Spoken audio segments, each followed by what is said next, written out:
Hollywood was left reeling last night after tech billionaire Elon Musk dramatically stormed off the set of Jimmy Kimmel Live, following an exchange that quickly devolved from playful banter into something far more hostile. What began as another celebrity interview spiraled into a viral moment that has the internet ablaze. The tension was palpable from the moment Musk walked onto the stage. Kimmel's audience greeted the Tesla CEO with mixed applause, noticeably less enthusiastic than for most guests. Whether Kimmel sensed this lukewarm reception or had planned his approach in advance remains unclear, but what followed was 12 minutes of television that network executives are still scrambling to address. "Welcome to the show, Elon," Kimmel began with his trademark grin, though there was an edge to his voice that regular viewers immediately noticed. "I'm surprised you found time in your schedule. I figured you'd be too busy buying another social media platform to run into the ground." A ripple of uncomfortable laughter spread through the audience. Musk's smile tightened, but held as he settled into the guest chair. "Well, Jimmy, when you're revolutionizing multiple industries simultaneously, you learn to manage your time effectively," Musk replied, his voice carrying that familiar confidence that borders on smugness. Of course," Kimmel nodded, shuffling his note cards. "Though I have to ask, does that include scheduling time to draft tweets that tank your own company's stock? Or does that just happen spontaneously?" The audience's reaction shifted. Some gasped, others laughed nervously. This was sharper than Kimmel's usual fare. Musk's eyes narrowed slightly, but he maintained his composure. "The market fluctuates. Anyone focused on short-term stock prices doesn't understand what we're building. At Tesla, we're thinking decades ahead, not quarters." Kimmel leaned forward. "Speaking of thinking ahead, let's talk about the Cybertruck. I saw one on the road yesterday. At least I think that's what it was. Could have been a dumpster someone welded wheels onto." The audience erupted, and Musk's face flushed slightly. He shifted in his seat, his easy demeanor beginning to crack. "The Cybertruck represents a complete reimagining of what a vehicle can be. Its design is purposeful, not decorative. It's the most durable consumer vehicle ever created." "Except for the windows, right?" Kimmel quipped, referencing the infamous launch event where the unbreakable windows shattered during a demonstration. "Those seem to have a different definition of durable." Musk's jaw tightened. "Prototypes aren't final products. The production model's windows exceed military-grade standards. But I wouldn't expect someone who makes a living reading cue cards to understand product development." The atmosphere in the studio changed instantly. What had been uncomfortable banter was now openly hostile. Kimmel, rather than backing off, seemed energized by Musk's response. "Fair enough. I read cue cards. You read tweets from conspiracy theorists before amplifying them to millions. We all have our talents." The audience made that collective "ooh" sound that signals a line has been crossed. Musk's leg began bouncing rapidly, a tell for those familiar with his body language that his patience was wearing thin. "You know what's interesting, Jimmy? The ease with which people like you dismiss innovation while benefiting from it. You mock Tesla, but I guarantee your investment portfolio includes our stock." Kimmel laughed, but there was no humor in it. "Actually, I sold everything after your third appearance on Joe Rogan. Best financial decision I ever made." Musk's nostrils flared. The studio felt charged with tension, the audience uncertain whether to laugh or remain silent. A producer off-camera made a slicing motion across his throat, the universal sign to change direction. But Kimmel either didn't see it or chose to ignore it. "Let's talk about some of your other ventures," Kimmel continued, his voice deceptively casual. "The Boring Company, which, let's be honest, is aptly named in more ways than one. Wasn't the whole pitch that these underground tunnels would revolutionize transportation? And yet what we got was a single-lane tunnel that carries fewer people than a decent bus line." The audience's laughter had an edge of cruelty now. Musk's expression darkened further. "The Las Vegas tunnel is just the beginning. You're criticizing the Wright brothers' first flight for not being a 747. No, I'm criticizing someone who promised a 747 and delivered a paper airplane, Kimmel shot back. But hey, at least you sold a lot of flamethrowers along the way. Nothing says solving humanity's problems like putting fire-spewing devices in the hands of your most dedicated Twitter followers. Musk sat up straighter, his voice taking on a dangerous calm. You know, Jimmy, this is exactly the problem with mainstream media. You reduce complex technological challenges to punchlines. Those flamethrowers funded legitimate engineering work, as opposed to your other funding source, selling electric cars that struggle to live up to their promised range? Or is it the government subsidies you rail against until it's time to cash the checks? The audience was dead silent now. This had transcended entertainment and entered the realm of public evisceration. Musk's face had gone from flushed to pale, his right hand gripping the armrest so tightly his knuckles had turned white. I've created over 70,000 American jobs, Musk said, his voice low and controlled despite his evident anger. How many have you created with your tired monologues and celebrity gossip? Kimmel smiled thinly. Well, I haven't devalued anyone's retirement savings with a single tweet, so I'll call that a win. What happened next would be replayed millions of times across social media platforms within hours. Musk, eyes blazing, leaned forward suddenly. You think this is funny? You sit here in your comfortable studio making jokes while I'm trying to ensure humanity has a future? We're making life multiplanetary, revolutionizing clean energy, developing neural interfaces that could help paralyzed people walk again. And your contribution is what exactly? Celebrity interviews and mean tweets? Kimmel didn't flinch. Instead, he leaned back in his chair with an exaggerated ease that only further enraged Musk. Ah, yes, making humanity multiplanetary. How's that Mars timeline coming along? Wasn't it 2024 when we'd have people living there? Then 2026? Now what is it, 2030? The only thing that moves faster than your Mars deadline is your hairline. The audience gasped, then broke into nervous laughter. A vein visibly pulsed at Musk's temple. You're mocking scientific progress. Do you have any idea how complex? I'm not mocking scientific progress, Kimmel interrupted. I'm mocking over-promising and under-delivering. There's a difference. If people like you ran the world, we'd still be living in caves, Musk snapped. Progress requires risk, vision, and occasionally, yes, timelines that shift. That's how innovation works.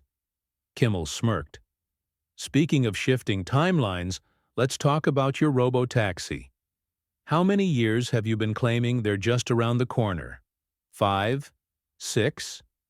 Meanwhile, actual self-driving technology companies have made real progress without promising the moon every quarter to pump stock prices. Behind Kimmel, a large screen displayed a montage of clips showing Musk making various predictions about Tesla's full self-driving capabilities, each with timestamps showing how the deadlines had passed. Musk's face grew increasingly rigid. Those are cherry-picked statements. They're your statements, Kimmel countered, and they're why the SEC has been on your case more than once. An uncomfortable silence filled the studio. A camera panned to the audience, capturing expressions ranging from shock to schadenfreude. Musk drew a deep breath. Jimmy, I understand entertainment requires conflict, but you're clearly not interested in having a good-faith conversation about technological innovation or the challenges of bringing transformative products to market. Oh, I'm absolutely interested in good-faith conversation, Kimmel retorted. But good faith requires honesty, doesn't it? Like being honest about production capabilities, or safety statistics, or actual versus promised delivery dates. A production assistant hurried to the edge of the stage, whispering urgently to a floor manager. Something was clearly going off-script in ways that were making the network nervous. Musk's eyes darted briefly to the commotion off-stage, then back to Kimmel. When he spoke again, his voice had dropped to an icy calm. The difference between us, Jimmy, is that I'm building things that matter for the future of humanity. 100 years from now, no one will remember your jokes, but humanity will be using the technologies my companies pioneered. Kimmel cocked his head. If your companies survive that long. Speaking of which, how's Tesla stock doing today? I heard it dropped another 8% after you tweeted about starting a comedy career. Musk's face contorted. Tesla's fundamentals are stronger than ever. We delivered nearly 2 million vehicles last year. Our energy division is growing exponentially, and our margins remain industry-leading despite temporary, Kimmel interrupted with a theatrical eye roll. Like those temporary layoffs you announced right after telling everyone 2025 would be Tesla's biggest year ever? Or your temporary promise not to sell any more Tesla stock right before dumping another $1 billion worth? The studio audience was completely silent now, watching the verbal sparring match with the rapt attention normally reserved for championship boxing. This is exactly what's wrong with the media, Musk said, his voice rising. You take complex business decisions, strip them of all context, and reduce them to misleading sound bites designed to generate outrage clicks.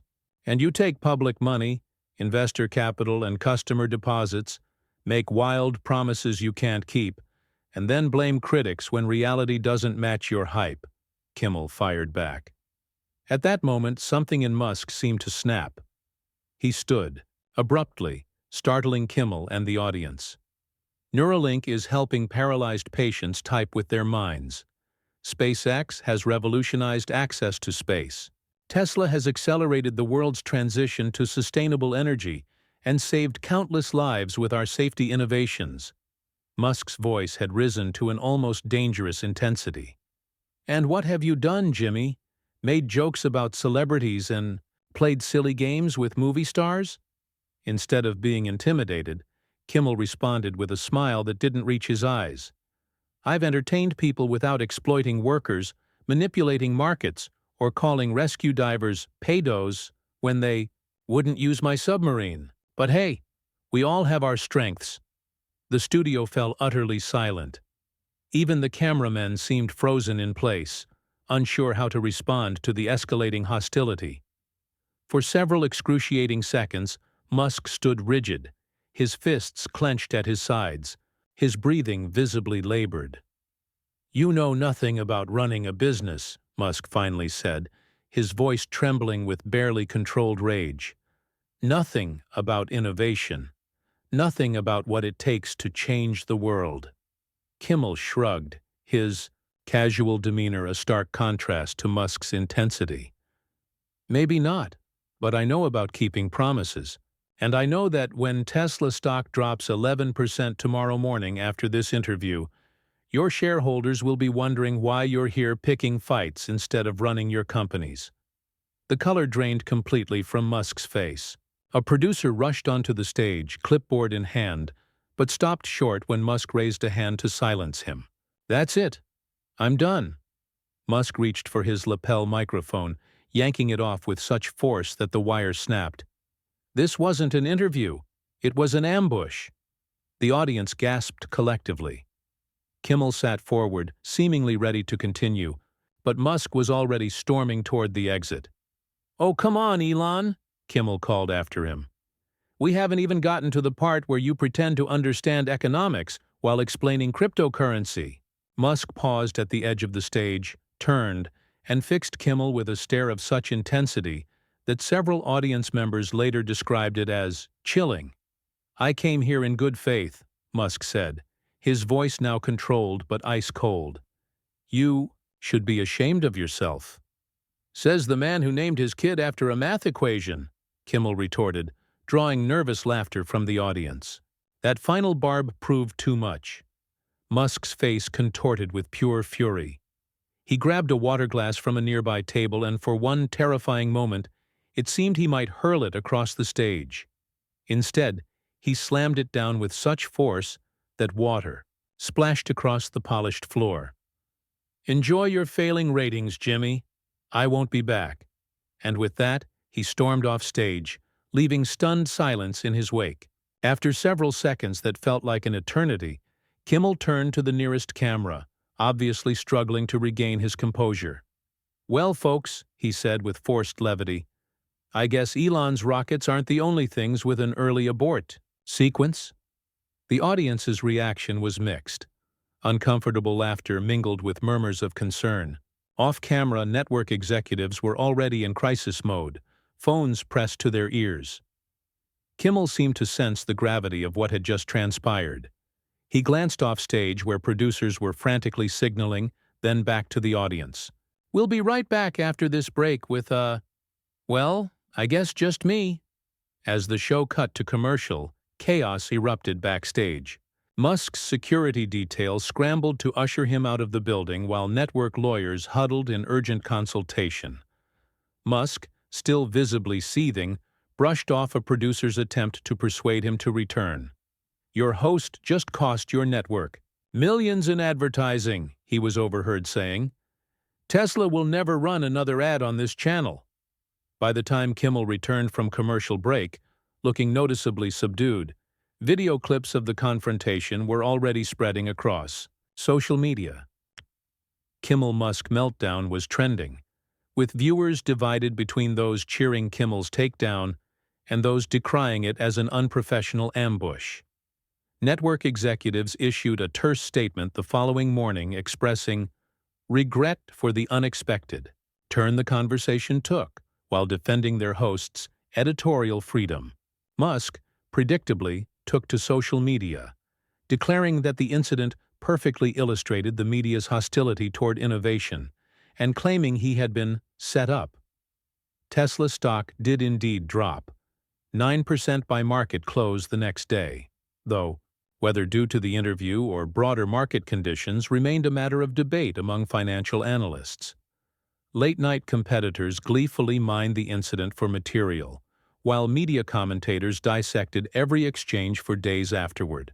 In the end, both men emerged relatively unscathed from what would become one of late-night television's most infamous moments. Kimmel's ratings surged temporarily, though several high-profile guests reportedly canceled upcoming appearances. Musk, for his part, leveraged the incident to reinforce his narrative of media persecution while continuing to run his companies. 2 weeks later, when asked on another talk show if he regretted the confrontation, Kimmel offered a rare moment of contrition. "Maybe I went too far," he admitted. "But when someone says they're saving humanity while treating actual humans badly, sometimes they need to be called on it." Musk never directly addressed the incident again, though he did roll out a new Tesla feature 6 months later called Comedy Mode that made fart noises when the horn was pressed, a development many saw as his final retort to the late-night host. The clip of Musk ripping off his microphone and storming off stage remained in Jimmy Kimmel Live's YouTube Top 10 for years, a testament to the enduring public fascination with the night when carefully crafted public personas cracked to reveal the raw emotions beneath.